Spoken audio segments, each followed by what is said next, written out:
ඒ අපගේ ශාස්ත්‍රු සම්මා සම්බුදුරජාණන් වහන්සේට අප හැම දෙනාගේම නමස්කාරය වේවා. සුපින්වත්නි, අදත් ඔබ ඊටාම ශ්‍රද්ධාවෙන් ධර්ම ශ්‍රවණය කරන්නටයි බණ අහන්නටයි බලාපොරොත්තු වන්නේ. පින්වත්නි, බුදුරජාණන් වහන්සේ අපිට ලෝකේ කවුරුත් දකින්න නැති විදියට දකින්න ඉගැන්නුවා. සාමාන්‍ය ලෝකයට පේනවට වඩා වෙනස් විදියට ලෝකේ දිහා බලන්න බුදුරජාණන් වහන්සේ අපව පෙළඹුවා. එතකොට අපිට සාමාන්‍ය කෙනෙකුට ලෝකේ පේනවට වඩා වෙනස් කෝණයකින් ලෝකේ දිහා බලන්න ලැබුණු සුන්දර අවස්ථාවක් මේ උදා වෙලා තියෙන්නේ. මිනිස්සු දැන් කියනවා ආයේ ලංකාව වගේ තැනක ඉපදෙන්නේ නැත්තම් හොඳයි කියලා. මේ වගේ තැනක ඉපදෙන්නේ නැත්තම් හොඳයි කියලා මිනිස්සු කියනවා. ඒකට මිනිසුන්ට කියන්න එක එක සාධාරණ හේතුත් තියෙනවා ඇති. පවතින ආර්ථික රටාව, අවුරුදු විශාල ප්‍රමාණයක් තිස්සේ ඇතිවෙච්ච දේශපාලනික විපර්යාසයන්, මේ පෙරදැනීමේ අවුරුදු ගණනාවක් තිස්සේ නිදහසෙන් පස්සේ ඇතිවෙච්ච විවිධාකාර දේශපාලන විකෘතිතා, දේශපාලන බලපෑම්, ඒ වගේම 30 අවුරුද්දකින් බැටකාපු යුද්ධය, මේ සියල්ලම නිසා මිනිස්සු කියනවා ඇති ආයේ මේ වගේ තැනක ඉපදෙන්නේ නැත්තම් හොඳයි කියලා. දැන් මේ කාලේ වැඩි මිනිස්සු එහෙම එකක් කියනවනේ. එතකොට මිනිසුන්ගෙන් ඇහුවාම ඒ අයට කියන්න මේ කාම ලෝකෙන් හදාගත්ත සාධාරණ යයි සම්මත හේතුත් තියෙනවා ඇති. නමුත් මේ ලංකාව ආධ්‍යාත්මික ප්‍රවේශයක් අතින් ගත්තට පස්සේ මොනතරම් විභවයක් තියනවාද කියලා හරියට දැනුනොත්, හරියට තේරුනොත් කවදාවත් ඒ වගේ කතාවක් කියන්නේ නැහැ. ආධ්‍යාත්මික ලෝකයකට ආධ්‍යාත්මයක් දියුණු කර ගන්නවා කියනකොට පාරිසරික සාධක හරි වටිනවා. ඒ පාරිසරික සාධක අතින් පුදුමාකාර අගයක් තියෙන, වටිනාකමක් තියෙන භූමියක් තමයි මේ ලංකාදීපය කියලා කියන්නේ. ලෝකේ කොහෙවත් නැති තරමේ ධාතුන් වහන්සේලා වැඩ ඉන්නේ අපි අතර. බුදුරජාණන් වහන්සේගේ ධර්මයේ ආරක්ෂා කිරීමේ ගෞරවය හම්බ වෙන්නේ ලංකාවේ භික්ෂුවට. ඒක මාන්නයක් හදාගන්න හේතුවක් නෙමෙයි. වැටකෙයියා ඉස්ම වළඳා වැලි ගොඩවල් වලට කර තියාගෙන ත්‍රිපිටකේ රැකපු ಜಾති අපි තමයි. ස්වාමින් වහන්සේලා ඒ විදිහට ත්‍රිපිටකේ රැකගනිද්දී මේ ලංකාවේ කොස් ටික කඩලා, පොලොස් ටික කඩලා, පොල් ගෙඩිය කඩලා, gedara තියෙන ඒවා විකුණලා, ඒ ලැබෙන දෙයකින් ධර්මකාමී සංඝයා පෝෂණය කරමින් අපි තමයි ලංකාවේ තේරවාදී භික්ෂුව ආරක්ෂා කරගත්තේ. ඒ වගේම ඒ විදියට භික්ෂුව ගුණධර්ම පුරද්දී ඒකයි අදටත් මිනිසුන්ට තියෙන්නේ නිකන් දානේ ටිකක් පන්සලට පූජා කරනවා කියනකොට Tamanට ඉන්න ලොකුම කාම බැම්ම තමයි දරුවා කියලා කියන්නේ. ඒක ලොකුම කාම බැම්ම. දැන් අපි මොනවා හරි හම්බුනාම අම්මා කෙනෙක් දරුවට තමයි පළවෙනියෙන් දෙන්නේ. මේ ඔයාටත් පස්සේ දෙන්නම් පළවෙනි එක බුදුරජාණන් වහන්සේට, පළවෙනි කොටස සංඝයාට. සමහරට නන්නා දුන්නන හාමුදුරුවෝ කෙනෙක්. හඳුනුම් කමක් නැහැ. දැකලා කතා බහ කරලත් නැති වෙන්න පුළුවන්. නමුත් දරුවට දෙන්නත් කලින් ශාසනය වෙනුවෙන්, සංඝයා වෙනුවෙන් දන් වැටක් දෙන්න අදටත් අපේ මේ හැම මස්ලේ නහර ඇට මිදුළු වලටම කිඳා බහැපු සත්‍යයක් තියෙනවා නම් ඒක අනාදිමත් කාලයක් තිස්සේ පෝෂණය වෙච්ච එකක්. ඒ නිසා මේ ලංකාව ගොඩාක් වටිනා තැනක්. මේ බඳු භූමියක ආයේ ඉපදෙන්න ප්‍රාර්ථනා කරන්න ඕනත් නැහැ. භවයේ කොහොමත් අපිට ප්‍රාර්ථනා කරන්න කියලා බුදුරජාණන් වහන්සේ වදාළේ නැහනේ. ඒ නිසා ඔබට එකක් කියන්නම්. හැබැයි මොන ලෝකේ ඉපදුනත් කමන්නේ හිස් සතින් මැරෙන්න එපා. හිස් සතින් නම් මැරෙන්න එපා. හිස් සතින් මැරුණොත් මොන ලෝකයක විවෘත වෙයිද කියලා දන්නේ නැහැ. සමහර අය හිතනවා ඔය යුරෝපීය රටක ඉපදිනවා නම් හොඳයි. එතකොට ඔවුන්ගේ ආර්ථික ශක්තිය ගැන අපි උදම්මනනවා. ඔවුන්ගේ බලය ගැන අපි උදම්මනනවා. යුදමය බලය ගැන උදම්මනනවා. මේ සියල්ලම පිළිබඳ වර්ණනා කරමින් අපි කාලේ ගෙවුවට පින්වත්නි මේ ජීවිතය ඇස්සේ ඒ ඔක්කොටම වඩා ලෝකේ නැති එකම දේ මේ දුක නිමා කරගන්න ධර්මයේ. ඒ ධර්මයේ තුලින් අපි නැගී හිටින එකයි වැදගත්. දැන් අද මාතෘකාවක් හැටියට සෝවාන් වීම සහ මේ කාමරාග පටිග වශයෙන් ඇලීම් සහ ගැටීම් දුරු කරගන්න විදිහක් ගැනයි අහලා තියෙන්නේ. මම ඔකට බොහොම ලස්සන දේශනාවක් අද ඔබට දේශනා කරනවා. බොහොම සාවධානව සිහි නුවණ උපදවාගෙන අහන්න. පුඩේ ඇහුවාම මේ එකම දේශනාවකින් ඔබට දුක කෙලවර කරගන්න පුළුවන්. ගොඩාක් බණ ඕනේ නැහැ. ත්‍රිපිටකේ ගොඩාක් සූත්‍ර තියෙනවා තමයි. එහෙම ගොඩාක් සූත්‍ර තිබ්බා කියලා ඔක්කොම කටපාඩම් කරගන්න ඕන කියලා එකක් නැහැ. එකම මේ අතු මාතෘකා කරන පාඩේට අනුව ඒකට අදාළව මේ කාමරාග පටික දුරු කරගන්න අදාළ එකම දේශනාවකින් සැබෑවටම කාමරාගයත් පටිගයත් කියන දෙකම දුරු කරගන්න පුළුවන්. ඔකට ලස්සන දේශනාවක් තියෙනවා සංයුක්ත නිකායේ නිදාන වර්ගයේ නිදාන සංයුක්තයේ තියෙනවා ඥානවත්තු සූත්‍රය කියලා සූත්‍රයක්. මොකද්ද නම? ඥානවත්තු සූත්‍රය. ඒකේ තියෙනවා ඥානය ලැබීමේ කරුණු 44ක්. බුදුරජාණන් වහන්සේ මතක් කරන්නේම චතුචත්තාලී සංභෝ භික්කවේ ඥානවත්තුන් දේසිස්සාමීති. මහණෙනි ඥානය ලැබෙන තැන් 44 දේශනා කරන්නම්. තං සුනාත මහණෙනි හොඳට අහන්න. සාදුකං මනසිකරෝත හොඳට මනසිකාරය කරන්න. බාසිස්සාමීති මම දේශනා කරන්නම්. අන්න එහෙමයි දේශනාව පටන් ගන්නෙ. ඥානවත්තු ඥානෙ ලැබෙන කාරණා 44ක් එකේ තියෙනවා. ඇත්තටම මේ 44ම ඕනේ දක්ෂ ශ්‍රාවකයෙකුට මේ කාරණා 4කින් මේ වැඩපිළිවෙල ප්‍රත්‍යක්ෂ කරගන්න පුළුවන්. කාරණා 4කින් 44ම වුණත් නෑ. තියුණු ප්‍රඥාවක් තියෙන කෙනෙකුට එක දහම් කොට්ටාසයකින් අවබෝධය කරා යන්න පුළුවන්. ওই කාමරාග පටිගය වගේ දුරු කරගන්න පුළුවන්. දක්ෂ ශ්‍රාවකයෙකුට එහෙම පුළුවන්. එහෙම අදක්ෂ කෙනෙක් ඉන්නවා නම් යාට මේ 44 බොහෝම සිහියෙන් ඉගෙන ගත්තොත් මුළු මූලික බුද්ධ දේශනාවේම අන්තර්ගත දහම් පර්යාය මේ එක දේශනාවක අන්තර්ගත වෙනවා. මුළු බුද්ධ ශාසනයම අවධාරණය කරන එක දේශනාවක. ඒකයි හරි පුදුමයි කියන්නේ. බුදුරජාණන් වහන්සේ දේශනා කරපු පටිච්ච සමුප්පාද න්‍යාය එක තැනකින් අකුලලා එළියට මතු කරපු තැනක් මේ ඥානවත්තු සූත්‍රය කියන්නේ.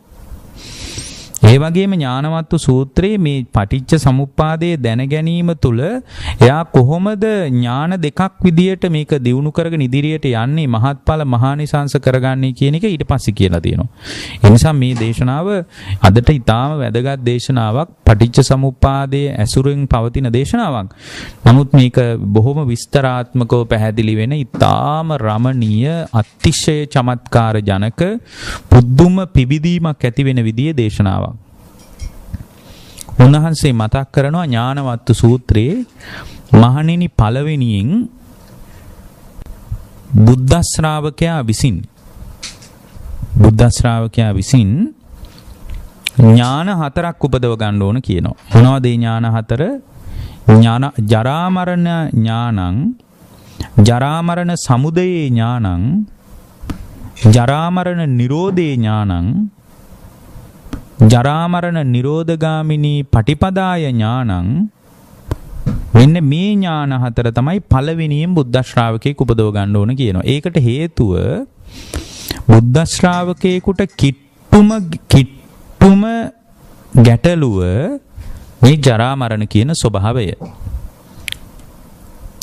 ඔබට කිට්ටුවෙන්ම ප්‍රකටවම දැනෙන තැනින් තමයි දැන් බුදු කෙනෙක්ගේ දේශනාවේ ආකෘතිය තමයි අර දන්නා තැන ඉඳලා තමයි නොදන්නා තැනකට ශ්‍රාවකයා අරගෙන යන්නේ. එහෙම නැතු එකපාර මහසින් කඩා වැටුණා වගේ නොදන්න එකක් කියන්න යන්නේ නැහැ. දැන් දන්න එක ඒකනේ කුඹුර ගැන දන්න මිනිහෙකුට කුඹුර ගැන බණ කියලා තියෙන්නේ. වගාව ගැන දන්න මිනිහෙකුට වගාව ගැන බණ කියලා තියෙන්නේ.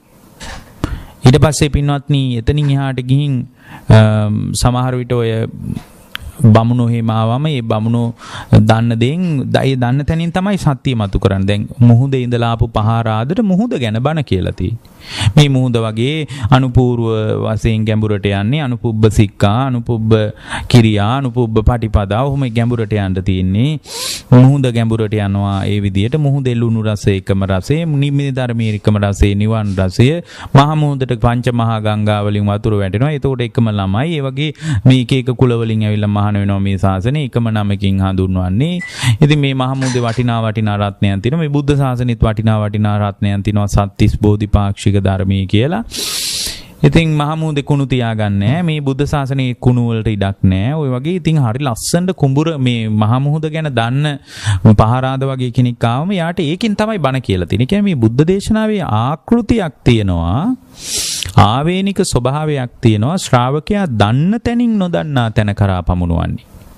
එනත එකපාරම අහසින් කඩා වැටුණා වගේ මේ මෙලෝ දෙයක් දන්නේ නැති කෙනෙකුට නිකන් උඩු යටි කුරු වෙන විදිහ මේ මොකද්ද මේ කිව්වේ මෙලෝ දෙයක් තේරෙන්නේ නැහැ කියන තැනකට ශ්‍රාවකයා වටන්නේ නැහැ. එතකොට දැන් මෙතන ඥානෙ උපදවා ගැනීම ගැන කියද්දිත් මිනිහෙකුට කිට්ටුවෙන්ම දැනෙන එක තමයි ජරා මරණ. ඒ නිසා බුදුරජාණන් වහන්සේ වදාලා මේ මහණෙනි ජරා මරණ ඥානයක් හදාගන්න කිව්වා. ඊළඟට බුදුරජාණන් වහන්සේ වදාලා ජරා මරණ සමුදයේ ඥානයක් හදාගන්න කියලා. ඊළඟට බුදුරජාණන් වහන්සේ මතක් කළා ජරා මරණ නිරෝධේ ඥානයක් හදාගන්න, ජරා මරණ නිරෝධගාමිනී පටිපදාය ඥානයක් හදාගන්න කියලා. මේක ඥානවත්තු සූත්‍රයේ තියෙන්නේ. එතකොට මේ ඥාන හතරම ඇති කරගෙන කෙනෙකුට එතනම විදර්ශනාව දියුණු කරලා ඕනනම් මේ සම්පූර්ණයෙන්ම දිට්ඨි සම්පන්න පුද්ගලෙක් වෙන්නත් පුළුවන් ඕනනම්. එහෙම නැත්තම් එතනට යන්න බැරි නම් මේ ටික ඔක්කොම හොඳට ඉගෙනගෙන තමන්ට පුළුවන් තමන්ගේ ජීවිතේ මේ ධර්මය අත්දැකලා දිට්ඨි සම්පන්න පුද්ගලෙක් වෙන්න. දැන් ජරා මරණ ඥානය කියනකොට එයා ඒ ඥානෙ නිකම් ඇති වෙන්නේ නැහැ. ජරා මරණ කියන්නේ මෙයයි. ඒ කියන්නේ ජරාව කියන්නේ මෙයයි, මරණය කියන්නේ මෙයයි කියලා බුද්ධ ශ්‍රාවකයාට බොහෝම පැහැදිලි නුවණක් තියෙන්න ඕන. මොකද්ද ජරාව කියලා කියන්නේ? කතමංච භික්කවේ ජරා මරණ. මහණෙනි මොකද්ද මේ ජරා මරණ කියලා කියන්නේ? යා තේසං සත්තානං තම්මි සත්තනිකායේ බුදුරජාණන් වහන්සේ මතක් කරනවා ජරා ජීර්ණතා, කණ්ඩිච්චතා, පාලිච්චතා මේ විදිහට කියාගෙන යනවා. මේක බොහොම ප්‍රකට සත්‍ය විභංග සූත්‍රයේ තියෙන ওই පාඩේ. බුදුරජාණන් වහන්සේ මතක් කරනවා මහණෙනි ජරාව කියන්නේ දිරීමක් තියනවාද? දිරා යෑමක් තියනවාද? ඒ වගේම වැටීමක් තියනවාද? ඔය දත් වැටෙනවා, කෙස් වැටෙනවා, එක එකව වැටිලා යනවා මේකෙන්. ඒ කියන්නේ ජරාවට පත් වෙනකොට තමයි හිම වැටෙන්නේ. පාලිච්චතා කියලා කියන්නේ. ඊට පස්සේ බුදුරජාණන් වහන්සේ මතක් කරනවා වෙනස් වීමක් තියනවාද? ඒ කියන්නේ කළු කෙස් සුදු වෙනවා ඒ වගේ. ඊට පස්සේ ඇඟ රැලි වැටීමක් තියනවාද? ඊළඟට බුදුරජාණන් වහන්සේ මතක් කරනවා එතනින් එහාට ගිහින් ඒ ශ්‍රාවකයා තුල මේ ශරීරයේ ගෙවි යන බවක් තියනවාද? මෙන්න මේකට මහණෙනි ජරාව කියනවා. බලන්න ජරාව ගැන කොච්චර පැහැදිලි අදහසක්ද? ජරාව කියන්නේ ඕකට. එතකොට ඔන්න ඔය එතකොට මේ ජරාව ගැන කියන්නේ වෙන එකක් ගැන නෙමෙයි. මේක හොඳට අහගෙන ඊට පස්සේ ඥානයක් විදියට මේක ප්‍රගුණ වෙන විදිය අන්න එතන අහගන්න හොඳට.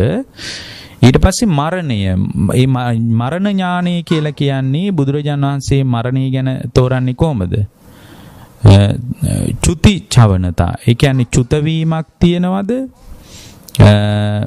සම්පූර්ණයෙන් බිඳීමක් ස්කන්ධයන්ගේ බිඳී යාමක් තියෙනවනම් කන්දහානම් බේදෝ කියලා එකට කියන්නේ. ස්කන්ධයන්ගේ බිඳීමක් තියනවද? ඒ වගේම ශරීරයේ අතහැර යාමක් තියනවද? කාලක්‍රියා කිරීමක් තියනවද? මහණෙනි ඒක තමයි මරණය. එතකොට මෙන්න මේක ජරා මරණ කියලා මේක නුවණක් තියෙන්න ඕන. මේ නුවණ හදා ගන්න ඕන. ඊට පස්සේ ඒ නුවණ විතරක් තිබ්බට වැඩක් නැහැ. ඒක මහලා පොම පහල එකක්. ඒක ඕන මිනිහෙකුට තේරෙනවනේ. ඕන ඉගෙනගත්ත මිනිහෙකුට ජරා වෙනවා කියන්නේ මේක, මරණය මේක කියලා තේරෙනවා. ඕක තිබ්බට මොකුත් වෙන්නේ නැහැ. ජරා මරණ සමුදය ඥානයකුත් තියෙන්න ඕනේ. ජරා මරණ සමුදය ඥානය කියන්නේ මේ ජරා මරණ ඇති වෙන්නේ කුමක් නිසාද කියන එක පිළිබඳ අදහසක් බුද්ධ ශ්‍රාවකයාට තියෙන්න ඕනේ. ඇත්තටම පින්වත්නි ජරා මරණ ඇති වෙන්නේ කුමක් නිසාද? ජරා මරණ ඇති වෙන්නේ ජාතිය ප්‍රත්‍ය කරගෙන. ඒ කියන්නේ ජරා මරණ සමුදය වෙන්නේ කුමක් නිසාද? ජාතිය සමුදය වීමෙන් තමයි ජරා මරණ සමුදය වෙන්නේ. ඔන්න ඕකත් තියෙන්න ඕන නුවණ. ඒතර හතර තැනකදී ඥානීය තියාගන්න කියනවා ඥානවත්තු සූත්‍රයේ. ඊට පස්සේ යාට තියෙන්න ඕන ජරා මරණ නිරෝධේ ඥානයන්. ඇත්තටම මේ ජරා මරණ නිරුද්ධ කරන්නේ කොහොමද කියලා ඒ නුවණක් තියෙන්න ඕන. දැන් ජරා මරණ නිරුද්ධ මේක අපේ ක්‍රමයේ තමයි යමක් හේතු වුණාද ඒ හේතුව වෙනස් කරාම ඵලය වෙනස් වෙනවා. ඕකනේ අපේ න්‍යාය. ඉමස්මින් සති ඉදං හෝති ඉමස් උපාදා ඉදං උප්පජ්ජති. ඒක ඉපන්නට පස්සේ තව එකක් උපදිනවා. ඒ නිසා ඒ ඇති කල්ලි මේ ඇති වුණා. ඊට පස්සේ ඉමස්මින් අසති ඉදං නොහෝති. ඒක නැත්තම් ඉමස්මින් අසති ඉදං නහෝති. ඒක නැත්තම් ඉමස්ස නිරෝධා ඉදං නිරුද්ධති. එහෙමනම් ඒක නිසා ඇති වෙච්ච යමක් තියෙනවනම් ඒක නිසා ඇති වෙච්ච දේ නිරුද්ධ වෙලා යනවා. අන්න ඒකයි. ඇයි? යමක් නිසා යමක් ඇති වුණාම ඒ යමක් නිසා යමක් ඇති වෙච්ච දේ පවතිනවා. යමක් නිසා යමක් ඇතිවීමේ කාරණයට සාපේක්ෂව යමක් නැත්තම් ඒ නැතිවීම නිසා ඒ දේ නිසා ඇති වෙන යමක් තියෙනවනේ ඒක ඇති වෙන්නේ නැහැ. අන්න ඒකයි. ඒතකොට ජරා මරණ සමුදය වෙන්නේ පින්වත්නි ජාතිය සමුදය වීමෙන්. ඒතකොට ජාතිය නිසා තමයි ජරා මරණ දුක. ජාතිය නිරුද්ධ වෙනකොට එහෙනම් ජාතිය නිසා නම් ජරා මරණ දුක. ජාතිය නිරුද්ධ වෙනකොට ජරා මරණ නිරුද්ධ වෙලා යනවා. ඊළඟට තියෙනවා ජරා මරණ නිරෝධගාමිනී පටිපදාය ඥානං. අන්න ජරා මරණ නිරුද්ධ කරන ප්‍රතිපදාව පිළිබඳවත් ඥානයක් තියෙනවා. මොකද්ද ප්‍රතිපදාව? අයමේ වාරියෝ අට්ටංගිකෝ මග්ගෝ ආර්ය අෂ්ටාංගික මාර්ගය. ආර්ය අෂ්ටාංගික මාර්ගයෙන් කොහොමද ජරා මරණ නිරුද්ධ වෙන්නේ? ඒක ගැන අපි දේශනා කරලා තිනවා. ජරා මරණ නිසා පින්වත්නි මේ ලෝකේ අපිට ජරාවට පත් වෙන්නේ මම, මැරෙන්නේ මම, ලෙඩ වෙන්නේ මම, මටමයි මේ ලෙඩ හැදෙන්නේ කියා අපිට තියෙනවා ආත්ම දෘෂ්ටිය. ඔකට ලස්සන දේශනාවකුත් තියෙනවා අත්තානු දිට්ඨි සූත්‍රය කියලා. එතකොට මේ අපිට තියෙනවා සක්කාය දිට්ඨියක්. මම මගේ ආත්මය කියලා අපිට සක්කාය දිට්ඨියක් තියෙනවනේ. එතකොට සක්කාය දිට්ඨිය තියෙනකොට හිතෙනවා මම මැරෙනවා. මට තියෙන දේවල් නැති වෙනවා. මම ලෙඩ වෙනවා. මගේ අය ලෙඩ වෙනවා කියලා අර ජරා මරණ දුක තමන්ට අලව ගන්නවා. එක්ක බාහිර ලෝකයට අලවනවා. ඕක තමයි සාමාන්‍ය කෙනෙක්ගේ ස්වභාවය. නමුත් සම්මා දිට්ඨියට එනකොට සම්මා දිට්ඨිය කියන එකේ සරලම අදහස හරි දැකීම කියන එකනේ. හරි දැකීමට එනකොට තේරෙනවා මම විඳිනවා නෙමෙයි. මම ලෙඩ වෙනවා නෙමෙයි. මම දිරනවා නෙමෙයි. හේතුන් නිසා හටගත්ත ඵල ධර්මයක් අනිත්‍ය වෙලා යනවා. අන්න ඕක තේරෙනවා සම්මාද හරි දැකීමට එනකොට සම්මාද. ඒ කියන්නේ මේ ජරා මරණ නිරුද්ධ කරන ප්‍රතිපදාව විදිහට පින්නේ ආර්ය අෂ්ටාංගික මාර්ගය. ඒකට ආර්ය අෂ්ටාංගික මාර්ගය කියන එක ඉතාම වැදගත් අවධියක් ධර්මයේ පෙන්නන. දැන් බලන්න මේ ඥානෙ ඇති කරගෙන දැන් මේ හතර තැන ආර්ය අෂ්ටාංග දැන් ඉස්සරහට ආර්ය අෂ්ටාංග මාර්ගය ගැන අපි තව විස්තර කරනවා. දැන් මේ හතර තැනදී නුවණ හදාගෙන ඒ බුද්ධ ශ්‍රාවකයා ඒක හිතින් බලවත් කරගන්න ඕන. කොහොමද හිතින් බලවත් කරගන්නේ? බුදුරජාණන් වහන්සේ මතක් කරනවා පින්වත් මහණෙනි මේක දැනගන්න එකට. දැන් ওই කාරණේ දැන් ඔබ දන්නව නේද? ඔය දැනගන්න එකට කියනවා වචනයක්. මොකද්ද කියන්නේ? දැන් ඔබ ඔය දන්න කාරණේට වචනයක් කියනවා. මොකද්ද?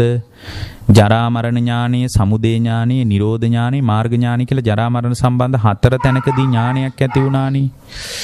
ඒ හතර තැනකදී ඇති වුණ ඥානයට පින්වත්නි කියනවා ඒ ඥානය ඇති වෙනකොට ඒකට කියනවා ධම්මේ ඥානං කියලා. මොකද්ද කියන්නේ? ඒකට කියනවා ධම්මේ ඥානං.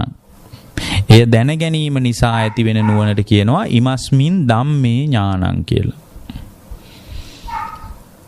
එතකොට මේ ධම්මේ ඥානය කියන එක එතනින් එහාට ගිහින් බුදුරජාණන් වහන්සේ වදාලා එතකොට ඒක ඒකායන මාර්ගයේ හැටියට හිතේ ප්‍රතිවේද කරගන්න කියනවා. අන්න ඒක හරි වැදගත් දෙයක්. මේ කාරණය ඒකායන මාර්ගයේ විදියට හිත තුල ප්‍රතිවේද කරගන්න. කොහොමද? බුදුරජාණන් වහන්සේ එකට කියනවා මහණෙනි මෙන්න මෙහෙම හිතන්න කියනවා. යේකේචි අතීත මද්දානං සමනං මා බ්‍රාහ්මණං මා ජරා මරණං අබ්බුඤ්ඤන්සු. උන්වහන්සේ මතක් කරනවා මහණෙනි මෙන්න මෙහෙම ප්‍රතිවේද කරගන්න කියනවා. දැන් මේ ඇති වෙච්ච එක ප්‍රතිවේද කරගන්න ඕන. අතීතේත් යම් කිසි ශ්‍රමණේකෝ බ්‍රාහ්මණේක ඒකේචි අතීත මද්දානං සමනං වා බ්‍රාහ්මණං වා. අතීතේත් ශ්‍රමණේකෝ බ්‍රාහ්මණේකෝ අවබෝධයටපත් වුණා නම්, සෝතාපන්න වුණා නම්, සකදාගාමි වුණා නම්, අනාගාමි වුණා නම්, අරහත්ත්වයටපත් වුණා නම් මේ විදිහටමයි එයත් අවබෝධය හදාගෙන තියෙන්නේ. කොහොමද? ජරා මරණ ඥානෙ, සමුදය ඥානෙ, නිරෝධ ඥානෙ, මාර්ග ඥානෙ කියන හතරාකාරයක ඥානෙමයි. කවුරු හරි රහත් වුණ සාරිපුත්ත හාමුදුරුවෝ කවුරු හරි රහත් වුණා නම් රහත් වෙච්ච කෙනෙක් රහත් වෙලා තියෙන්නේ මේ විදිහටමයි කියලා හිත තුල දැඩි අදහසකට ගන්නවා. මොකද නැත්තම් එයාගේ හිත එක එක පාරවල් වල දුවලා මේ ආර්ය න්‍යාය බිඳ වැටෙන්න පුළුවන්. මොකද හරමාර බලපෑම හිම නිසා. ඊළඟට ප්‍රතිවේද කරගන්න කියනවා යේකේචි අනාගත මද්දානං සමනං වා බ්‍රාහ්මණං වා ජරා මරණං අபிජානිස්සanti. ඒ වගේම මහණෙනි අනාගතයටත් අවබෝධය කරා යනවා නම් කවුරු හරි කෙනෙක් කාට හරි කෙනෙක් අනාගතයේ සෝවාන් වෙන්න හිතාගෙන ඉන්නවා නම්, සකදාගාමි වෙන්න හිතාගෙන ඉන්නවා නම්, අනාගාමි වෙන්න හිතාගෙන ඉන්නවා නම්, රහත් වෙන්න හිතාගෙන ඉන්නවා නම් එයා අදිෂ්ඨාන කරන්න කියනවා යේකේචි අනාගත මද්දාන. අනාගතයටත් අවබෝධයට එනවා නම් ඒ අවබෝධයට වෙන්න තියෙන්නේ මේ විදිහටමයි. අන්න එතකොට උපදිනවා ඥානයක්. ඒකට කියනවා අන්වේ ඥානෙ. ඔන්න ඔය දෙක හොඳට මතක තියාගන්න. මොකද්ද?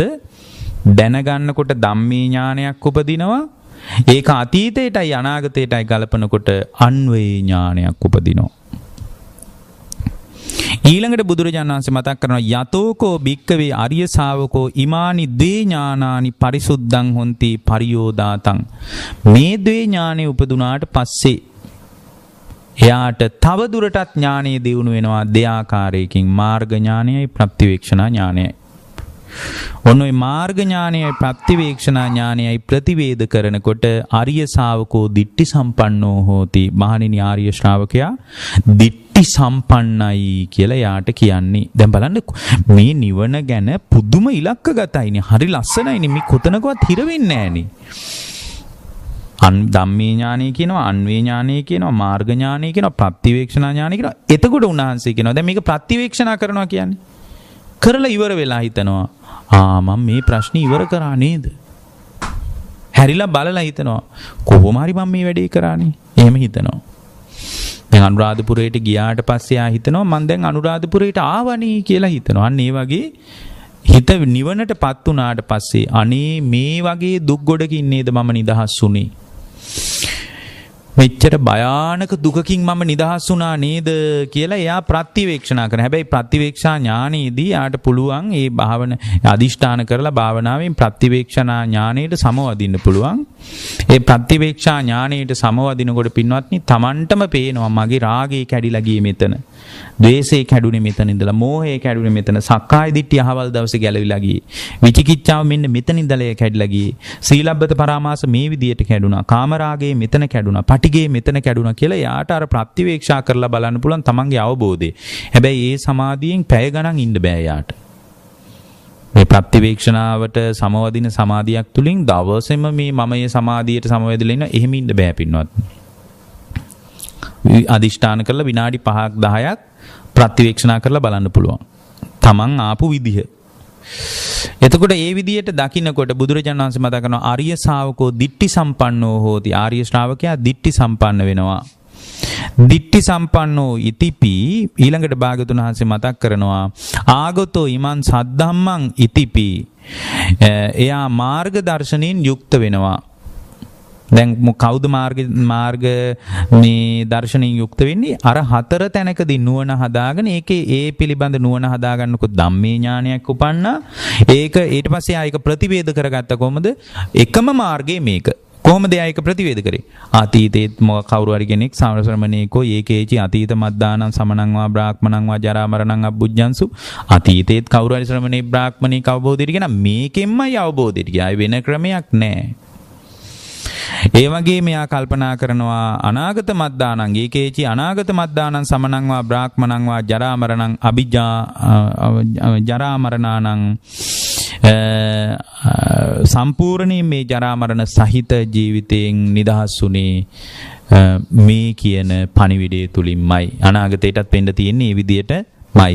අනාගතයට නෑ එහෙනම් වෙන නිවන් මාර්ගයක් හොයාගනීවි, වෙන අවබෝධය කරා යන පාරක් හොයාගනීවි. එහෙම එකක් නෑ පින්වත්නි. එතකොට මේ විදියට දැක්කට පස්සේ යාට ද්වේ ඥානයක් උපදිනවා, ද්වේ ඥානයක් පරිශුද්ධත්වයට පත් වෙනවා. ඒ මොකද්ද? සම්පූර්ණ මාර්ග ඥානයයි ප්‍රතිවේක්ෂණා ඥානයයි. ඒක ඇති වෙනකොට යා දිට්ඨි සම්පන්න වෙනවා. ඊළඟට අගතෝ ඉමං සද්ධම්මං ඉතිපි පස්සති ඉමං සද්ධම්මං ඉතිපි. ඊට පස්සේ බුදුරජාණන් වහන්සේ මතක් කරනවා මාර්ග සද්ධර්මයට පැමිණිය කෙනා කියලා කියන්නේ යාටයි. සික්කේන ඥානේන සමන්නාගතෝ ඉතිපි. ඊළඟට බුදුරජාණන් වහන්සේ මතක් කරනවා මේ විද්‍යා විමුක්තියෙන් යුක්ත කෙනා කියන්නේ එයාටයි. ඊළඟට භාග්‍යවතුන් වහන්සේ මතක් කරනවා අරියෝ නිබ්බේධික පඤ්ඤා ඉතිපි අමතද්්වාරං ආගච්ඡන් තිට්ඨති ඉතිපීති. අමතද්්වාරං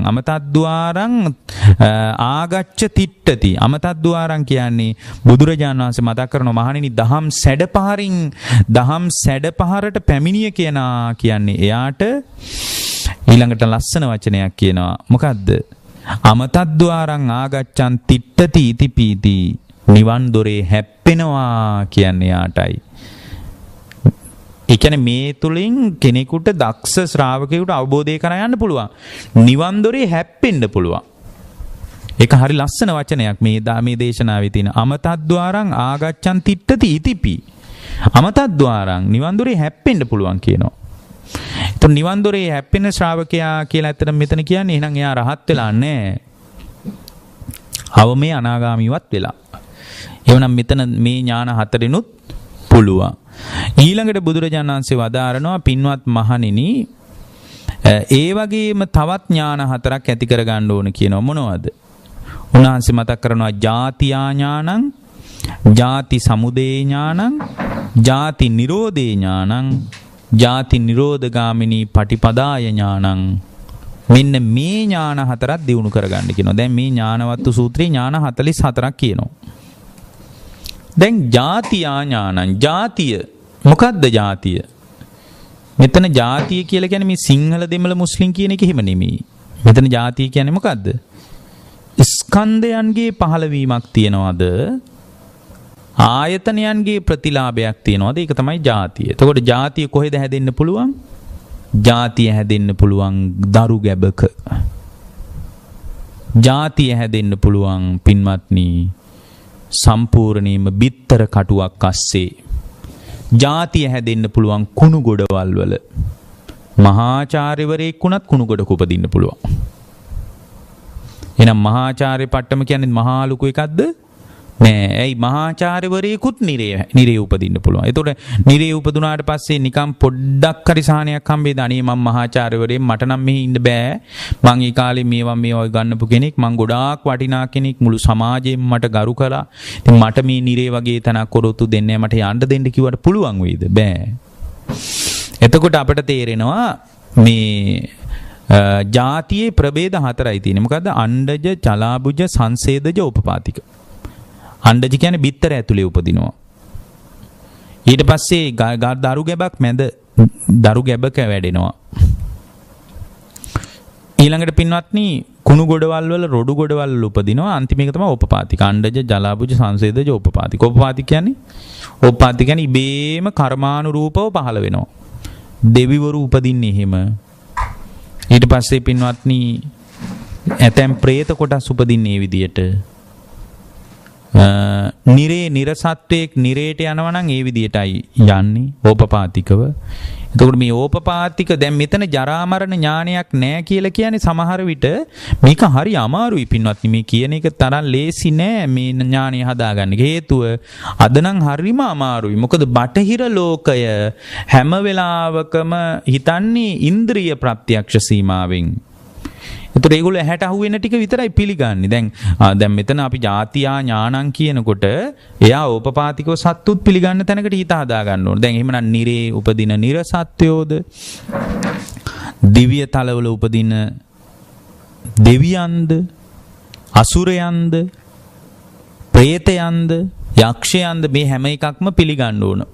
නමුත් ඒ අය ඕපපාතිකව තමයි උපදින්නේ. එතකොට දැන් බලන්න මෙතන මේ ජාතියා ඥානං කියන එක ලේසිද හදාගන්න නෑ.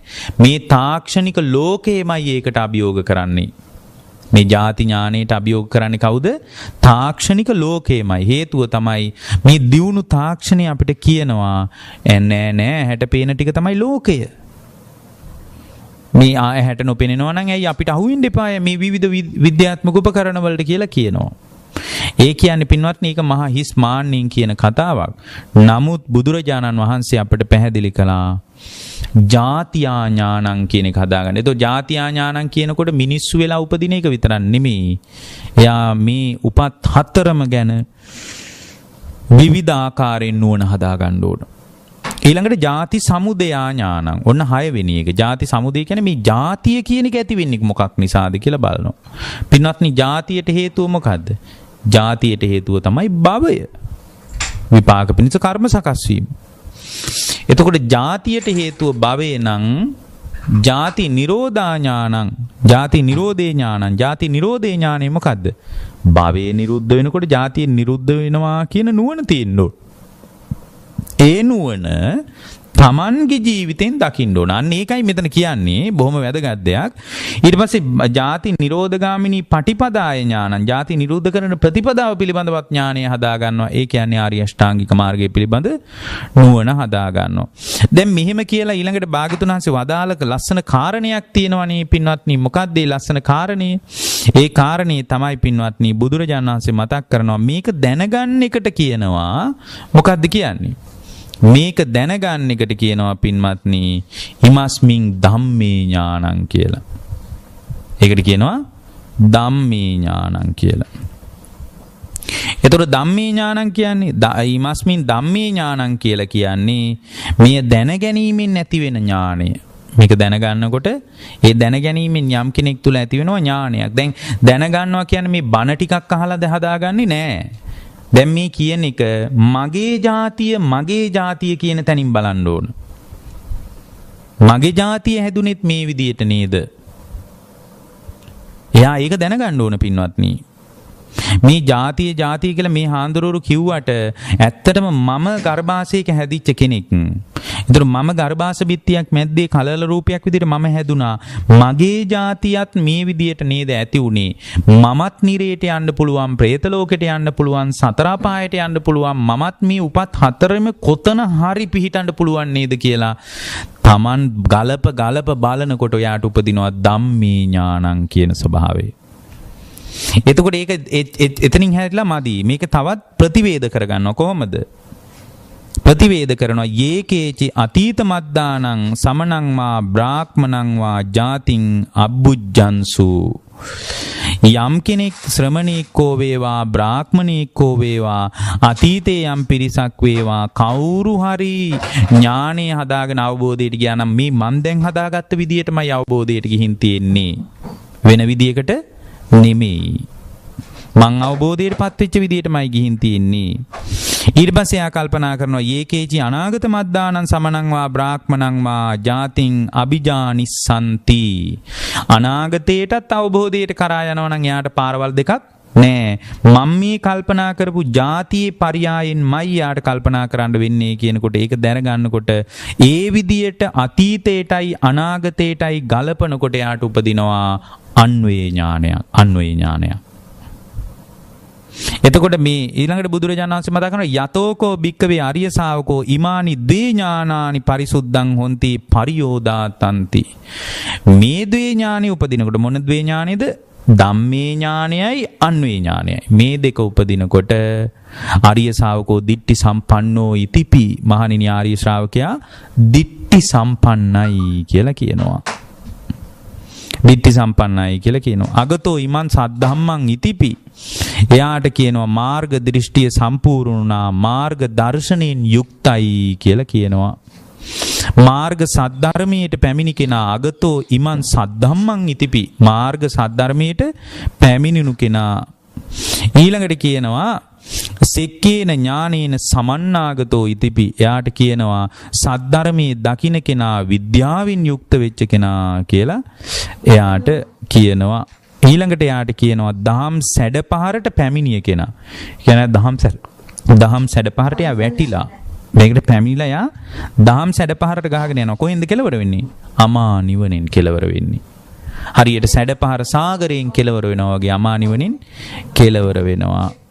අමතද්්වාරං ආගච්ඡන් තිට්ඨති ඉතිපිති. අමතද්්වාරං මහණෙනි යාට කියනවා නිවන් දොරේ හැප්පෙන කෙනා කියලා. එහෙමනම් මතක තියාගන්න මේක ප්‍රතිවේද කරන්න. මේ භාවනාවකින් මේ පටිච්ච සමුප්පාදයේ සම්බන්ධ භාවනාවක් කරනවා නම් හැම වෙලාවකම මේක ප්‍රතිවේද කරන්න. ඒකයි මේ දේශනාවේ වටිනාකම. ප්‍රතිවේද කරන්නේ කොහොමද? එකම මාර්ගය. ඒකායනෝ මග්ගෝ එච්චරයි. පින්වත්නි මෙහෙම නෙමෙයි ලෝකෙම පෙරළුණත් ඊට පස්සේ එයා මේ තිසරණිය අත්හරින්නේ නැහැ. තිසරණේ මේ ආර්ය න්‍යායයට මග හැරින්නේ ඇයි? එයා පිළිගන්නේ ඒකනේ අර ඉස්සෙල්ලා කිව්වේ ඒකේච අතීත මද්දානං සමනං වා බ්‍රාහ්මණං වා අතීතේ ශ්‍රමණේ බ්‍රාහ්මණේක අවබෝධ වුණා නම් මේ විදියට. ඊට පස්සේ කියනවා ඒකේච අනාගත මද්දානං සමනං වා බ්‍රාහ්මණං වා ජාතින් මේ අනාගතේටත් යම් කෙනෙක් අවබෝධය කරා යනවා නම් මම මේ දැන් කල්පනා කරපු විදියටමයි ජාතිය කියන අවබෝධ කරන්නේ. අන්න ඔහොමයි පින්වත්නි අන්වේ ඥානෙ දිනු කරගන්නේ. එතකොට ද්වේ ඥානයක් උපදිනවා. මාර්ග ඥානයයි ප්‍රතිවේක්ෂණා ඥානය. ප්‍රතිවේක්ෂණා ඊට පස්සේ ආ ඥානය තුළින් සම්පූර්ණ කරගන්නවා අර විදර්ශනා ඥාන පාදක කරගෙන. ඉතින් ඔන්න දැන් ඥාන 4යි 8යි දැන් නේ. ජරා මරණ 4ක් කිව්වා අපි. ජාති 4ක් කිව්වා.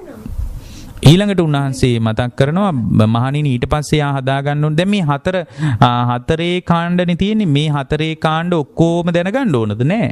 එක කාණ්ඩයකින් යම් කෙනෙකුට පරම සත්‍ය කරා පැමිණෙන්න පුළුවන්. එකකින් පුළුවන්. හැබැයි දක්ෂ ශ්‍රාවකෙන් මේක ඔක්කොම දැනගෙන දෙපැත්තට ප්‍රතිවේද කළොත් එහෙම ඒකාන්ත වශයෙන් යට පහසුවෙන් පුළුවන්. ඒකයි වටිනාකම තියෙන්නේ. පහසු මොකද එයාට හරි පළල්ව තේරෙනවා මේ සාංශාරික ජාලයේ ගැට ගැහෙන විදිය ආකෘතිය. ඊළඟට එයා දැනගන්න ඕන භවේ ඥානං, භව සමුදය ඥානං, භව නිරෝධේ ඥානං, භව නිරෝධගාමිනී පටිපදාය ඥානං. ඔන්න භවයේ සම්බන්ධවත් 4 ආකාරයක ඥානයක් හදාගන්න කියලා ඥානවත්තු සූත්‍රය අපිට පැහැදිලි කරනවා. එතකොට 4 ආකාරයක ඥානයක් හදාගන්නකොට බුදුරජාණන් වහන්සේ මතක් කළා කොහොමද භවය කියන්නේ කුමක්ද? මොකද්ද පින්වත්නි භවය කියන්නේ? භවය කියන්නේ කාම භවය, රූප භවය, අරූප භවය.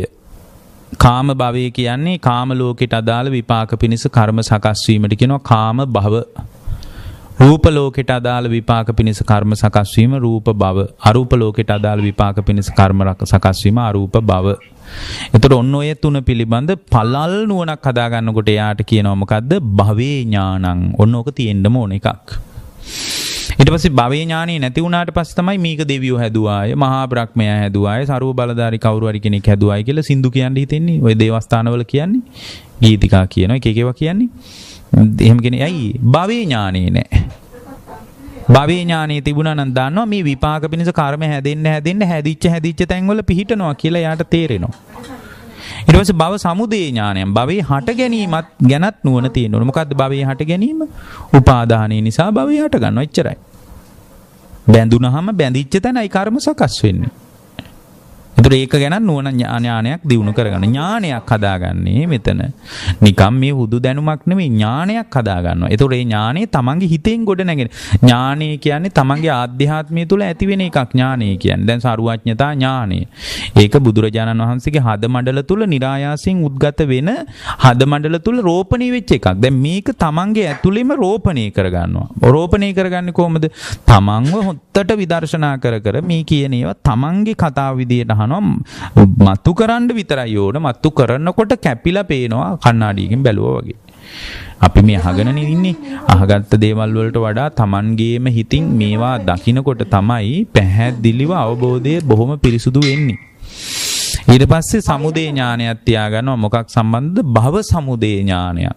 ඊට පස්සේ භව නිරෝධේ ඥානයක්. නිරෝධය ඉතින් මේ අපි කියන පරයය හොඳට තේරෙන්න ඕනේ. භවයේ හැදුනේ යමක් නිසාද ඒක නිරුද්ධ වෙනකොට භවය නිරුද්ධයි. එහෙමනේ. උපාදානය නිසා භවය උපාදානය නිරුද්ධ නම් භවය නිරුද්ධයි. එච්චරයි. භව නිරෝධේ ඥානයක් තියාගන්නවා. ඊට පස්සේ භව නිරෝධගාමිනී පටිපදාය ඥානං. ඔන්න ඒ ඥානයත් තියාගන්න. ඒ කියන්නේ හේතුව තමයි භවය නිරුද්ධ කරන ප්‍රතිපදාව ආර්ය අෂ්ටාංගික මාර්ගය. ඒකමයි එකම පාර. වෙන පාරවල් නැහැ. එතනත් හතර ආකාරික ඥානය හදා ගන්නවා. ඒක ධම්මේ ඥානයක් විදිහට දිනු කරනවා, අන්වේ ඥානයක් විදිහට දිනු කරනවා. එච්චරයි. ඔය දෙවිදියටම යා ඒක දිනු කරගෙන යනවා. ඊට පස්සේ බුදුරජාණන් තවත් හතර ආකාරයකින් පැහැදිලි කරනවා. මහණෙනි, එතනින් පස්සේ බුද්ධ ශ්‍රාවකයා උපාදානයේ පිළිබඳ ඥානයක් හදා ගන්න ඕන. මොකක් පිළිබඳවද? උපාදානයේ ඥානං, උපාදාන සමුදය ඥානං, උපාදාන නිරෝධේ ඥානං, උපාදාන නිරෝධගාමිනී පටිපදාය ඥානං කියලා හතර තැනකදී උපාදානයේ සම්බන්ධවත් ඥානයක් හදා ගන්න ඕන. එතකොට උපාදානය කියන්නේ මෙයයි. මොනවද උපාදානේ? කාමෝපාදාන, ditthi උපාදාන, අත්වාද සීලබ්බත උපාදාන, අත්වාද උපාදාන. ඔන්න උපාදානේ දන්නවා. කාමෝපාදාන කියන්නේ ඇසට පෙනෙන රූප වලට බැහැ ගන්නවා අපි. කනට ඇහෙන ශබ්ද වලට බැහැ ගන්නවා. මේ විදිහට පංචකාමයන්ට බැහැ ගන්නවා.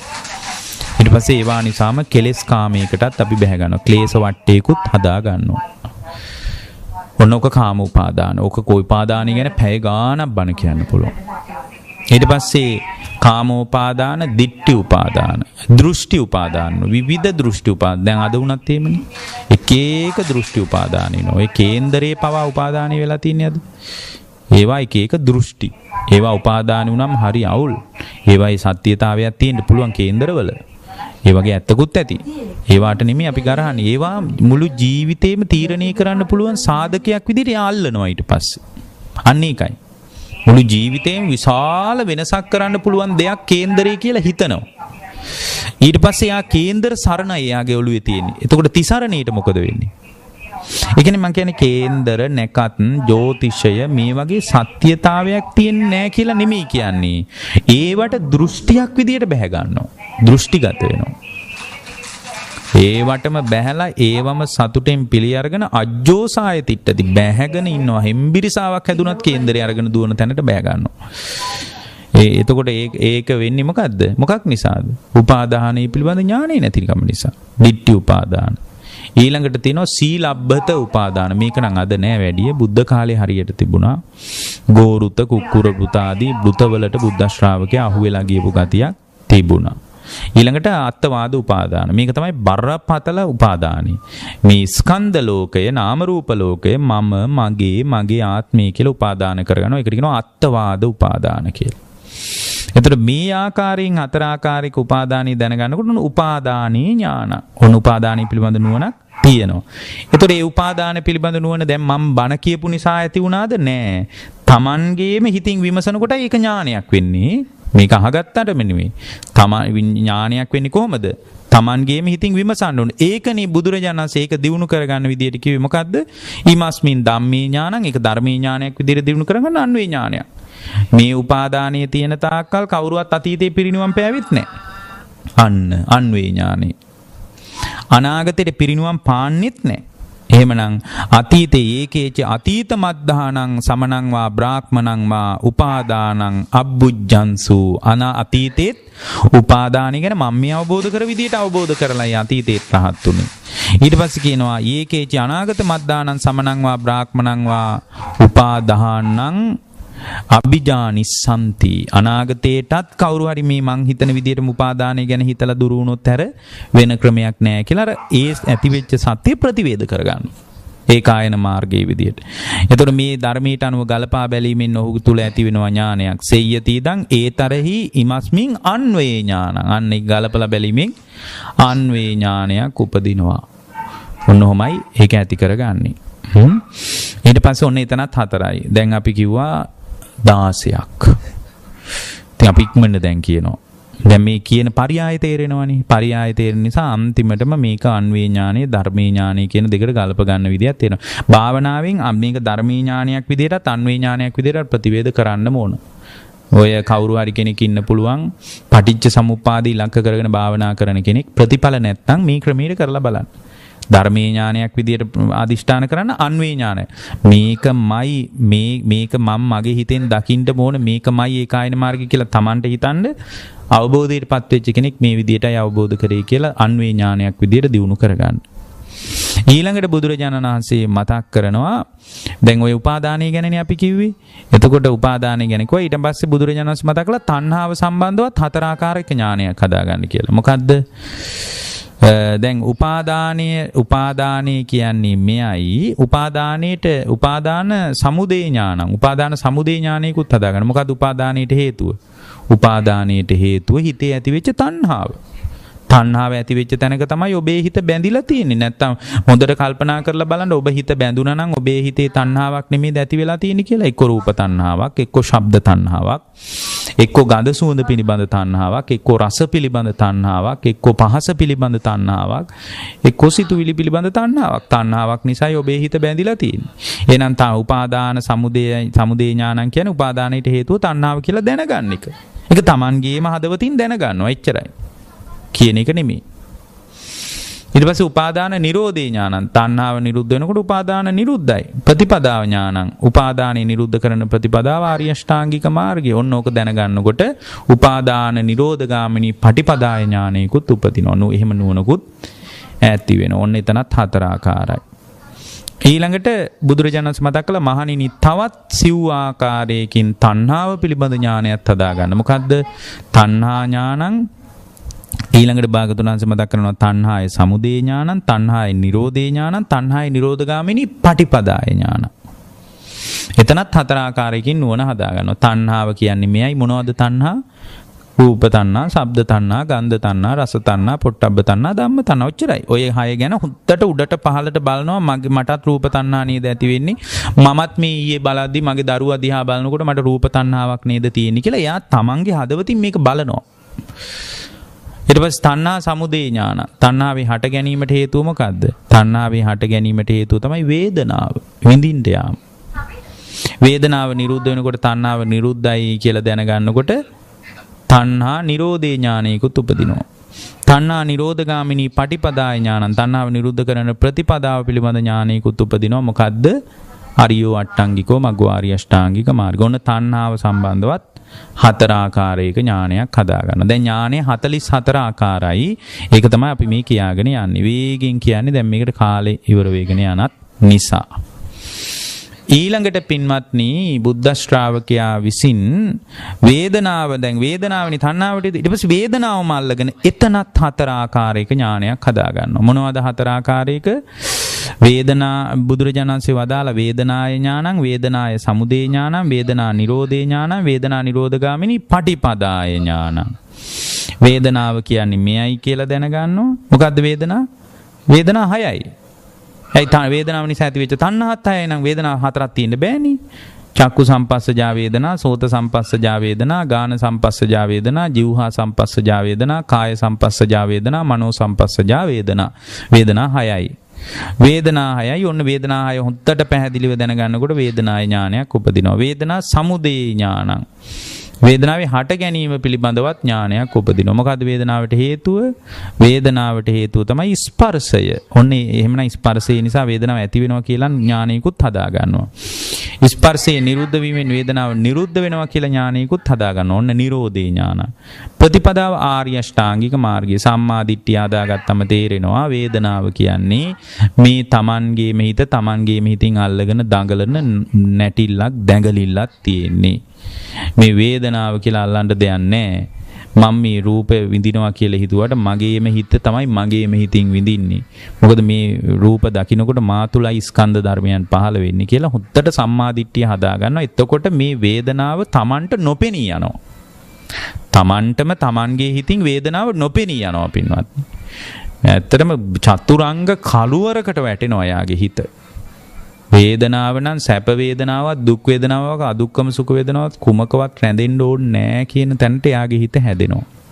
බලන්න සම්මා දිට්ඨියෙන් හැදෙන්නේ. ඒකයි ආර්ය අෂ්ටාංග මාර්ගයේ හැමතැනම පෙන්වන්නේ මේකට වැඩ පිළිවෙල විදියට. ඊළඟ එතනත් හතර ආකාරයක නුවණ හදා ගන්නවා. ඊට පස්සේ බලන්න ඊළඟට බුදුරජාණන් සෝදර මහණෙනි ස්පර්ශය සම්බන්ධවත් නුවණ හතර ආකාරයෙන් හදා. පස්සේ ඥානං, පස්ස සමුදය ඥානං, පස්ස නිරෝධේ ඥානං, පස්ස නිරෝධගාමිනී පටිපදාය ඥානං. ස්පර්ශය සම්බන්ධවත් නුවණ හතර ආකාරයකින් හදා ගන්නවා. එතකොට ස්පර්ශය කියන්නේ මොකද්ද? කාය චක්කු සම්පස්ස, සෝත සම්පස්ස, ගාන සම්පස්ස, જીවහා සම්පස්ස, කාය සම්පස්ස, මනෝ සම්පස්ස. ස්පර්ශේ කාය 6යි. ස්පර්ශයට හේතුවක් දැනගන්න. මොකක්ද ස්පර්ශයට හේතුව? සලායතන පච්චයා පස්සෝ. ආයතන ස්වභාවයයි ස්පර්ශයට හේතුව. මේ ආයතන කියලා දෙයක් නැත්තම් ස්පර්ශයක් නැහැ. එතකොට ස්පර්ශයේ නිරුද්ධ වීමේ බුදුරජාණන් වහන්සේ ළඟට වදාරනවා පස්ස නිරෝධේ ඥානං. ස්පර්ශයේ නිරුද්ධ වීමේ ඥානෙකුත් හදාගන්න. ඇයි? ස්පර්ශයේ නිරුද්ධ. ඒක හරිම ලස්සනයි දැන් මේ රටාව තේරුණොත් නේ.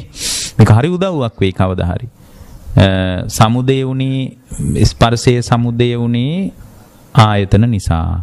ස්පර්ශ නිරෝධේ ආයතන නැත්තම් ස්පර්ශයක් නැහැ. අන්න එහෙමයි. ප්‍රතිපදාව සම්මාදිට්ඨිය ආර්ය අෂ්ටාංගික මාර්ගය. සම්මාදිට්ඨිය හදාගත්තම තේරෙනවා මේ ස්පර්ශය කියන එකත් ඇති වෙලා නැති වෙලා යන එක. එතකොට මේ ප්‍රතිපදාවේ තමයි අර සාපි කියන සාරණව මහා විදර්ශනාවද, බයතුපට්ඨානද, භංග ඥානයේද, සංකාරූපේක්ඛාද, ගෝත්‍ර බුද ඔය කියන්නේ එකී මිකී නොකී ඥාන ගොඩක් අපි කියලා තියෙන්නේ. ඔය 18 ආකාරයකින් කියලා තිනවා, 16 ආකාරයකින් කියලා තිනවා, 11 ආකාරයකින් කියලා තිනවා, නව මහා විදර්ශනාව කියලා ඔක්කොම අයිති අර ආර්ය අෂ්ටාංගික මාර්ගයට. ඔය කොතනද අවශ්‍ය කියලාත් බලනවනේ. ඒ ප්‍රතිපදාවට හැමදාමත් ප්‍රතිපදාවෙත් සම්මා සමාධියටයි. සම්මා සමාධියට. ඔක්කොම අයිති ප්‍රතිපදාව පැත්තට. ඔන්න එතනත් 4 ආකාරයක ඥානය හදාගන්න.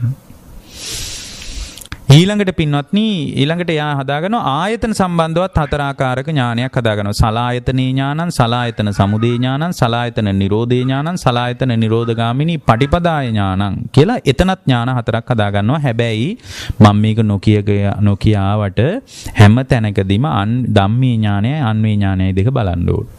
මේ කාලය යන නිසා මම කිව්වේ නැත්තේ ධර්මී ඥානයයි අන්වේ ඥානයයි දෙක බලන්න ඕනේ. ඒ තැන්වලදී හොඳට භාවනාවක් කරනවා නම් මොකද ගොඩාක් අය අපිට කියලා තියෙනවා මේ පටිච්ච සමුප්පාද ඉලක්ක කරගෙන භාවනා කරනවා නමුත් සංවේදී නෑ, ඒක තේරෙන්නේ නෑ. මේ කායानुපස්සනාවට අයිති ආනාපාන සතිය වගේ එකක් නම් ස්වාමීන් වහන්සේ හොඳට දැනෙනවා. හැබැයි මේ පටිච්ච සමුප්පාද මේක ඕන කියලා තේරෙනවා වැඩෙන්නේ නෑ කියලා. හේතුව තමයි අර ධම්මේ ඥානයයි අන්වේ ඥානයයි ප්‍රතිවේද කරන්නේ නැතිකම. ඒක ප්‍රතිවේද කරනකොට තමයි ඥානෙ බොහොම පිරිසුදු වෙලා අර මේ දේශනාවෙම කියනවා නිතරම අමතද්්වාරං ආගච්ඡම් තිට්ඨති කියලා. නිවන් දොරේ හැප්පෙන්න පටන් ගන්නවා කියලා. දැන් ඉතින් යතුරින් දොර අරගන්න විතරයි තියෙන්නේ. අන්න ඒ වගේ බොහොම ලස්සන කතාවක් නෙමේ කියන්නේ. දැන් බලන්න එතකොට මෙතනත් 4 ආකාරයක ඥානෙ හදාගත්තා. සලායතන සම්බන්ධ. සලායතන කියන්නේ මොනවද? චක්කායතන, සෝතායතන ආදී ආයතන 6. එතකොට ආයතන වෙන්නේ මොකක් නිසාද? ආයතනයක් කියලා ආයතන කියන්නේ නාම රූප එකතු වුණාම නැත්තම් ඉන්ද්‍රියක්. දැන් මේ ඇස ඉන්ද්‍රියක් විදිහට නිකන් තියෙනවා. නාම ලක්ෂණයයි රූපණ ලක්ෂණයයි දෙක එකතු වෙනකොට ඔන්න ආයතන වෙනවා. එහෙනම් හැම වෙලාවෙම 6ම ආයතන නෙමෙයි. හිටි ගමන් ආයතන වෙනවා, හිටි ගමන් නිරුද්ධ වෙනවා. දැන් සලායතන කොට ආයතන 6ක්ම ඔබට නැහැ. එක ආයතනයයි මේ වෙලාවේ ක්‍රියාත්මක වෙන්නේ. එක්ක මන ආයතන, එක්ක චක්ක ආයතන, එක්ක සෝත ආයතන. මේවා ආයතන අර නාම රූප එකතු වෙනවා, නිරුද්ධ වෙනවා. එකතු වෙනවා, නිරුද්ධ වෙනවා. හරියට අර ටියුබ් ලයිට් එකක් පත් වෙනවා වගේ. එකතු වෙලා නිරුද්ධ වෙනවා. එහෙනම් හැම වෙලාවකම ආයතන ක්‍රියාත්මකද? නෑ. එක ආයතනයයි ක්‍රියාත්මක. චක්ක ආයතන, සෝත ආයතන, ජීව ආයතන, කාය ආයතන, මන ආයතන ආදී ඔක්කොම එකවර නෑ. එහෙමනම් සලායතන වෙන්නේ මොකක් නිසාද? සලායතන සමුදේ ඥාන. නාම රූප නිසා සලායතන සමුදේ වෙන්නේ. සලායතන නිරෝධේ නාම රූප නිරුද්ධ වෙනකොට සලායතන නිරුද්ධයි. ප්‍රතිපදාව ආර්ය අෂ්ටාංගික මාර්ගය නිරුද්ධ කරන. ඇයි? සම්මා දිට්ඨියෙන් දැනගන්නවා මේවා හටගෙන නිරුද්ධ වෙනවා කියලා. ඊට පස්සේ සම්මා සමාධිය තුලින් එයා හුද්දට භාවනාවෙන් බලනවා ඇත්තද මේ කියන කතාව කියලා. ඒකට උදව් කරනවා සම්මා සතිය. නීවරණ වලින් දොර වහගෙන නීවරණ වලට එන්න නොදී. එතකොට ඒ සම්මා සමාධිය තුලින් යථාභූත ඥානයක් උපදිනවා. ඇත්ත ඔන්න අර ධම්මේ ඥානෙ ස්ථාවර වෙනවා. මේ ඔක්කොම හටගෙන නිරුද්ධ වෙලා යනවා.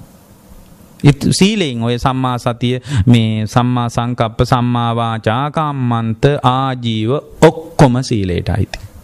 සීලයට. සීල සමාධි ප්‍රඥාවම ආර්ය අෂ්ටාංගික මාර්ගය කියන්නේ. ඒකයි මේ හැමතැනම අරියෝ අට්ටංගිකෝ මග්ගෝ කියන්නේ. හැමතැනදීම. ඊට පස්සේ පින්වත්නි එතන ඒ වගේ මේ ශ්‍රාවකයා විසින් මේ නාම රූප පිළිබඳව 4 ආකාරයක ඥානයක් හදා ගන්න ඕන. නාම රූපේ ඥානං, නාම රූප සමුදය ඥානං, නාම රූප නිරෝධේ ඥානං, නාම රූප නිරෝධගාමිනී පටිපදා ඥාන. නාමයේ මෙයයි රූපේ මෙයයි කියලා දැනගන්නවා. නාමය කියන්නේ අපි කියලා තියෙනවනේ. ඔය නිසා දන්නවා දැන් මේ කියනකොටම ඔළුවට එන්න ඕන. නාම රූප පිළිබඳ නුවණ. නාමය කියන්නේ වේදනා සංඥා චේතනා පස්ස මනසිකාර. රූපේ කියන්නේ සතර මහා ධාතුන් සහ උපාදාය රූප වලට අයිති කොටස. ඔය විදිහට තේරුම් ගන්නවා. ඊට පස්සේ මෙතන අපි දැනගන්නවා නාම රූප සමුදේ. නාම රූප සමුදේ වෙන්නේ මොකක් නිසාද? විඥාණය නිසා. විඥානයක් නැත්තම් නාම රූප කියලා එකක් නැහැ. රූපේ තියෙනවා. විඥානේ නැත්තම් නාම නැහැනේ. හැඟීම් දැනීම් නැහැ. විඥානී ක්‍රියාකාරී නැත්තම් නාම රූප නැහැ. ඒකයි හොඳ ගැඹුරු නින්දකට වැටුණාට පස්සේ නාම රූප නැත්තේ. රූපේ තියෙනවා. හොඳට කට එහෙම තියෙනවා. දිවක් තියෙනවා. ඒ වුණාට ලුණු කැටයක් එහෙම දාලා බලනකොට නිර්වින්දනය කරපු ලෙඩ දැනෙන්නේ නැහැ යාට මොකද. අධික වේදනාව දැනෙන්නේ දැන් කාය මේ සම්පූර්ණයෙන් කාය සම්බන්ධ නාම රූප ධර්මයන් එකතු වෙලා නැහැ. ඒ නිසා ඕන කැලලක් කපලා අයින් කරන්න පුළුවන්. නිර්වින්දනය කරාම ඇයි විඥානයේ ක්‍රියාකාරී මට්ටමට නැහැ. එහෙනම් නාම රූප ධර්මයන් පහළ වෙන්නේ විඥානයත් එක්ක. එතකොට විඥානේ නිද්‍රාවටපත් වෙනවා. ඒ විඥාන ඇත්තටම తాවකාලික නෙවෙයි සදාකාලිකවම නිර්වින්දනය කරනවා වගේ තමයි නිවන කියන්නේත් එක පැත්තකින්. ඒ වගේ එකක්. එතකොට නාම රූප වලට හේතුව විඥානේ. විඥානේ නිරුද්ධ වෙනකොට නාම රූප නිරුද්ධයි. ඒ සදාකාලිකවම නිරුද්ධ කරන එක තමයි නිවන. විඥානේ නිරුද්ධ කරන්න පුළුවන් නිර්වින්දනය කරලා හොඳට තදයට බෙහෙත් ටිකක් එහෙම දීලා නිින්ද යන්න පුළුවන් ඒක කරගන්න ටිකක්. එතකොට විඥානේ සදාකාලිකවම නිරුද්ධ කරාම නාම රූපත් නිරුද්ධයි, සලආයතනත් නිරුද්ධයි, ඔක්කොම නිරුද්ධයි. ඔන්න එතනත් දැනග ප්‍රතිපදාව නිරුද්ධ කරන රහස ආර්ය අෂ්ටාංග මාර්ගය. හරියට නිර්වින්දනය කරන එන්නත වගේ. ප්‍රතිපදාව ආර්ය අෂ්ටාංගික මාර්ගය. සදාකාලික නිර්වින්දනයේට එන්නත තමයි ආර්ය අෂ්ටාංගික මාර්ගය. එතනත් හතර ආකාරයක නුවණ හදා ගන්නවා.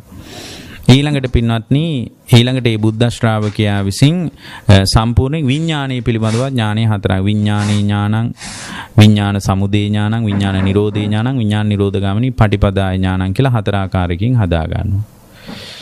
ත්‍රිවිඥානය කියන්නේ මෙයයි කියලා දැනගන්නවා. විඥානේ ඇති වෙන්නේ මෙන්න මේ විදිහට කියලා දැන. විඥානේ ඇති වෙන්නේ ඇයි? දැන් මේ දේශනාවට අනුව නම් විඥානයක් ඇති වෙන්නේ සංඛාර නිසා. විඥාණයට හේතුව නාම රූප පත්‍ය විඥානං කියලා ඔය මහා නිදාන වගේ සූත්‍රවල කියලා තියෙනවා. නමුත් අපි මේ දේශනාවට අනුවනේ තේරුම් ගන්න ඕන. මේ දේශනාවට අනුව භාග්‍යවතුන් වහන්සේ මේ ඥාන වත්තු සූත්‍රය කියන්නේ විඥාණයට හේතුව සංඛාර කියලා. සංස්කාරය. හරිනේ විඥානේ බහින්නේ සංස්කාරයට අනුවනේ. සංස්කාරයට අනුව තමයි විඥානේ බහින්නේ. පිනට අනුවත් විඥානේ බහිනවා, පවට අනුවත් බහිනවා, ධානයට අනුවත් බහිනවා. පුඤ්ඤාභි සංකාර, අපුඤ්ඤාභි සංකාර, ආනිඤ්ඤාභි සංකාර. එහෙනම් විඥානේ සංකාර නැත්තම්, පිනත් නැත්තම්, පවත් නිරුද්ධයි නම්, පිනත් නිරුද්ධයි නම්, ධානයත් නිරුද්ධයි නම් විඥානේ පිහිටන්නේ. සංකාර නිරුද්ධ වෙනකොට විඥානේ නිරුද්ධ වෙලා යනවා. ප්‍රතිපදාව ආර්ය අෂ්ටාංගික මාර්ගය. නිරුද්ධ කරනවා නම් එකම මාර්ගය ආර්ය අෂ්ටාංගික මාර්ගය. නැත්තම් වරදින්න පුළුවන් යාට. ඊළඟට සංකාරයේ පිළිබඳවත් හතර ආකාරයකින් නුවණ හදා ගන්නවා. මොකද්ද? සංකාරේසු ඥානං, සංකාර සමුදය ඥානං, සංකාර නිරෝධේ ඥානං, සංකාර නිරෝධ ගාමිනී පටිපදාය ඥානං කියලා හතරයි. සංකාර කියන්නේ මොනවද? අර පින පව ධාන සිත් පුඤ්ඤාභි අපුඤ්ඤාභි ආනිඤ්ඤ. මෙතන සංකාර පටිච්ච සමුප්පාද පංචස්කන්ධ විභාගයේ වහිම ගලපන්න එපා. එහෙම නැත්නම් කාය සංකාර, වචී සංකාර, මනෝ සංකාර කියලා රහතන් වහන්සේගේ හිතේ නිරුද්ධ වෙන සංකාර මිනිසු මේව මෙතනට ගලපනවා. ලොකු පැටලිල්ලක් තියෙනවා. සංකාර කිනොට ඔක්කොම සංකාර එකයි කියලා හිතාගෙන ඉන්නවා. එහෙම නෑ පින්වත්. මෙතන සංකාර කිව්වෙ එතකොට පිනටයි, පවටයි, ධානසිතටයි. මේ දේශනාවට අනුවනේ අපි කතා කරගන්න ඕනේ. සංකාරයට හේතුවක් දැනගන්න. මොකද්ද සංකාරයට හේතුව? අවිද්‍යාව. අවිද්‍යා සමුදයෝ සංකාර සමුදය. අවිද්‍යාව නිසා සංකාර වෙන්නේ. අවිද්‍යාව තිබ්බොත් එතන සංකාර හැදෙනවා. අවිද්‍යාව නිසා මිනිසු පින් කරන්නේ, පව් කරන්නේ, ධ්‍යාන කරන්නේ, ඔක්කොම කරන්නේ අවිද්‍යාව නිසා. අවිද්‍යාව නිරුද්ධ වෙනකොට සංකාර නිරුද්ධයි. ප්‍රතිපදාව ආර්ය අෂ්ටාංගික මාර්ගය. ඔන්න ඔය විදියට දකින්නකොට ඔන්න 44ම මම කිව්වා. ඔය 44 ඔය විදියට දකින්නකොට පින්වත්නි මේක දැනගන්නකොට මේක Tamanගේම හදවතින් දැනගන්නකොට ඉමස්මින් ධම්මේ ඥානං ධර්මී ඥානයක් උපදිනවා. තමන්ගේ හිතින් දැනගන්නකොට දැන් අහගෙන ඉන්නකොටම නෙමෙයි හිතෙන්ම දකිනවා මගේ සංකාර මෙහෙමයි මගේ විඥානය මෙහෙමයි නාම රූප මෙහෙමයි සලආයතන තමන්ගේ කතාව දකිනවා. ඒකේචි අතීත මද්දානං සමනං වා බ්‍රාහ්මණං වා අතීතේ ශ්‍රමණේ බ්‍රාහ්මණේ අවබෝධ කළා නම් මේකමයි අවබෝධ කළේ මේ විදියටමයි අවබෝධ කළේ කියලා ප්‍රතිවේද කරගන්නවා. ඊළඟට ඒකේචි අනාගත මද්දානං සමනං වා බ්‍රාහ්මණං වා අනාගතයේත් මේ විදියට ශ්‍රමණේක් බ්‍රාහ්මණේක් මේ විදියට කරා නම් මම මේ දැන් දැනගත්තේ යම් විදියකටද මම මේ දැන් දැනගත්තේ ධර්මීය ඥාන යම් විදියට ඒ විදියටමයි අවබෝධ කළේ කියලා ප්‍රතිවේද කරගන්නවා. දෙවියෙකුටවත් හොල්ලන්න බැරි වෙන්නේ. ඒක හොල්ලන්න බෑ කාටවත්. ඒකයි අසෝතාපන්න වෙච්ච කෙනෙකුට දෙවියෙක් ඇවිල්ලා කිව්වත් එයාගේ ශ්‍රද්ධාව කිසි වෙලාවක වෙනස් වෙන්නේ නැත්තේ. මේ විදියට ගලපා බලනකොට එයාගේ ඇති වෙනවා අන්වයේ ඥානයක්. අන්වේ ඥානයක් ඇති වෙනකොට යතෝකෝ බික්කු අරිය ශාවකෝ ඉමාය දේ ඥානානි පරිසුද්ධං හුන්ති පරියෝදාතං. ඔන්න යා මේ ඥාන දෙක ඇති වෙනකොට මාර්ග ඥානයයි මේ ප්‍රතිවේක්ෂණා ඥානයයි දෙක සම්පූර්ණ කරගන්නවා. මොකද මාර්ග ඥානය ඉදිරියට යනවා. දැන් මෙයාට සෝතාපන්න වීම දක්වාම ඉස්සරහට යනවා. ප්‍රතිවේක්ෂණා ඥානයත් උපදව ගන්නවා. ඒ විදිහට යනකොට ආර්ය ශාවකෝ දිට්ඨි සම්පන්නෝ ඉතිපි. ඔන්න දිට්ඨි සම්පන්නයි දැන්. දැන් එයා දිට්ඨි සම්පන්න සම්මා දිට්ඨියට ඇවිල්ලා ඉන්නේ. ඊළඟට බුදුරජාණන් වහන්සේ මතක් කරනවා දස්සන සම්පන්නෝ ඉතිපි. දැන් දර්ශන සම්පන්නයි. ඊළඟට අගතෝ ඉමන් සද්ධම්මං ඉතිපි. බුදුරජාණන් වහන්සේ මතක් කරනවා මාර්ග දර්ශනයෙන් යුක්තයි මාර්ග සද්ධර්මයට පැමිණිය කෙනා කියන්නේ එයාට. ඊළඟට ඉමන් සද්ධම්මං ඉතිපි සෙක්කේන ඥානේන සමන්නාගතෝ ඉතිපි. සම්පූර්ණයෙන්ම පින්වත්නි සද්ධර්මයේ දකින්න කෙනා කියන්නේ යාට. ඊළඟට දහම් සැඩපහරට පැමිණිය කෙනා කියන්නේ එයාට. අමතද්්වාරං ආගච්ඡන් තිට්ඨති ඉතිපි. නිවන් දොරේ හැප්පෙන කෙනා කියන්නේ එයාට. ඔන්න සද්ධර්මයේ නැමැති ආලෝකයේ දැන් පැතිරිලා ඊවරයි. යා යුතු මඟ හොඳට පේනවා. ඇයි? සද්ධර්මයේ නැමැති ආලෝකය ඝන අවිද්‍යා අන්ධකාරයට දැල්විලා හමාරයි. ඒ නිසා යා යුතු මඟ දැන් හොඳට පේනවා. දැන් ඉතින් හිතේ හැටියට මේක ප්‍රතිවේද කරගෙන වඩන්නයි තියෙන්නේ. හැම දිනාටම ජීවිත අවබෝධය වේවා. හැම දිනාටම තෙරුවන් සරණයි.